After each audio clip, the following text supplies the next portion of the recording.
और वहीं अदनान समी को पद्मश्री अवार्ड दिए जाने पर सियासत भी गर्मा गई है। लोगों का कहना है कि अदनान समी से ज्यादा कहीं बेहतर लोग हमारे मुल्क में मौजूद हैं जिन्हें इस अवार्ड से सरफराज किया जा सकता है। इसमें एक बहुत बड़ी बात है, जब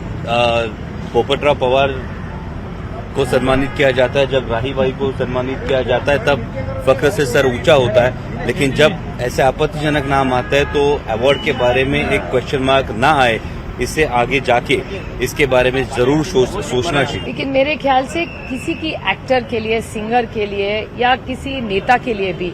जो माई बाप जनता होती है, उनका प्यार, अगर आपका गाना हिट हो जाए, लोग सुने, आपको प्यार दे, उसी में तो सक्सेस है। पुरस्कार तो बड़ी बात है ही, लेकिन पुरस्कार देना न देना, और आप सबको पता है, आप अगर लिस्ट देखें तो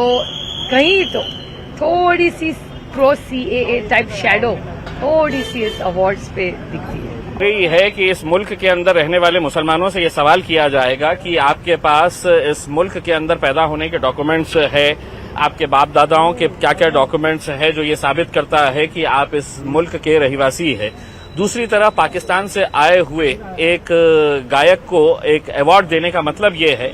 कि सरकार एक तरफ से अब परेशान हो गई है कि जो देश भर में जो विरोध चल रहा है उसे देखते हुए कहीं ना कोई संवारने की बात की जा रही है, किसी तरह से डैमेज कंट्रोल एक्सरसाइज करने की ये कोशिश हो रही है। कि अदनान एक काला कलाकार है, इसको दिया वो ठीक है, लेकिन उसने मोदी साहब को जो यहाँ कर रहे हैं उसकी तारीफ की इसलिए दिया गया है। वो अगर कलाकार है इसलिए दिया तो मेरा कुछ कहना नहीं,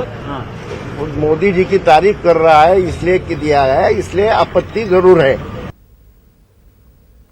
अब बात करेंगे कोरोना वायरस